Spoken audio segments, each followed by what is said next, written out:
মই কব নলগীয়া কথা এটা আপোনালোকক কম, শুনিব ভাল নালাগে। টকালৈ চাকৰি দিলে ভাল কথা। এইবাৰ বিধানসভাত ন্যায়াধীশ বিপ্লৱ শৰ্মা কমিটিৰ ৰিপৰ্ট আহিলে।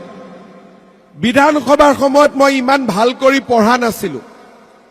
কেইটামান দিন আগতে মই পঢ়িলো, তাত এজনে সাক্ষী দিছে যে কংগ্ৰেছৰ দিনত চাকৰি পাবৰ কাৰণে টকা নহয়, আমাৰ ছোৱালীবিলাকে কৰিব নলগীয়া কামো কৰিবলগীয়া হৈছে।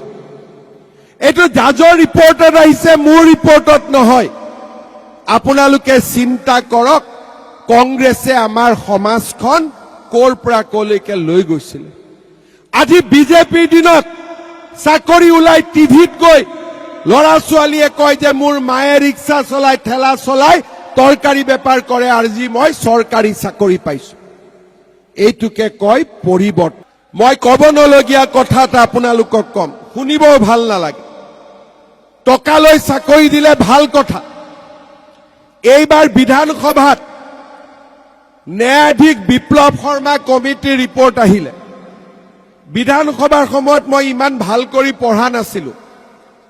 কেইটামান দিন আগতে মই পঢ়িলো, তাত এজনে সাক্ষী দিছে যে কংগ্ৰেছৰ দিনত চাকৰি পাবৰ কাৰণে টকা নহয়, আমাৰ ছোৱালীবিলাকে কৰিব নলগীয়া কামো কৰিবলগীয়া হৈছে। এইটো জাজৰ ৰিপৰ্টত আহিছে, মোৰ ৰিপৰ্টত নহয়। আপোনালোকে চিন্তা কৰক, কংগ্ৰেছে আমাৰ সমাজখন ক'ৰ পৰা ক'লৈকে লৈ গৈছিল।